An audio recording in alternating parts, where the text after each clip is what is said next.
ਜਾਂ ਫੁੱਲਾਂ ਵਾਲਾ ਜਾਣੇ। ਲੈ ਵੀ ਉਸਤਾਦ ਗੁਲਾਬ ਤੇ ਲਿਆਈ ਖਰੀਦ।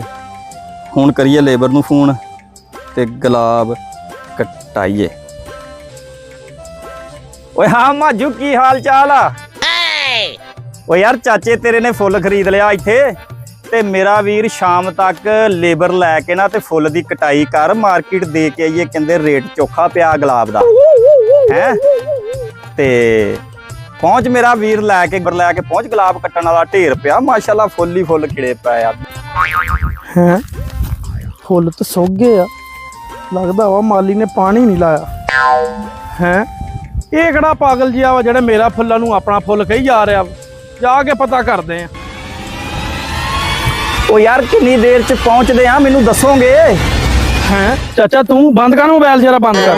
ਓਏ ਇੱਕ ਮਿੰਟ, ਮੋਬਾਈਲ ਬੰਦ ਕਰ। ਹਾਫਿਜ਼ ਸਾਹਿਬ ਕੀ ਹਾਲ ਚਾਲ ਆ? ਠੀਕ ਠਾਕ ਜੀ, ਤੁਸੀਂ ਸੁਣਾਓ? ਕਿੱਧਰ ਫਿਰਦਾ ਅੱਜ? ਆਪਣੇ ਫੁੱਲ ਆ ਗੇੜਾ ਗੂੜਾ ਮਾਰਨਾ ਹੈ। ਤੁਸੀਂ ਕਿੱਧਰ ਸਰਕਾਰ? ਇਹ ਫੁੱਲ ਹਾਫਿਜ਼ ਸਾਹਿਬ ਤੁਹਾਡੇ ਆ? ਜੀ ਜੀ ਆਪਣੇ ਆ ਫੁੱਲ। ਨਹੀਂ ਹਾਫਿਜ਼ ਸਾਹਿਬ, ਤੁਹਾਨੂੰ ਕੋ ਭੁਲੇਖਾ ਲੱਗਾ ਵਾ।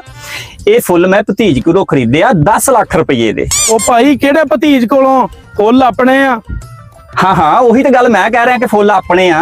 ਆਪਣੇ ਦੋਹਾਂ ਦੇ ਨਹੀਂ, ਮੇਰੇ ਇਕੱਲੇ ਦੇ ਆ। ਤੁਸੀਂ ਕਿਹੜੇ ਭਤੀਜ ਕੋ ਖਰੀਦੇ?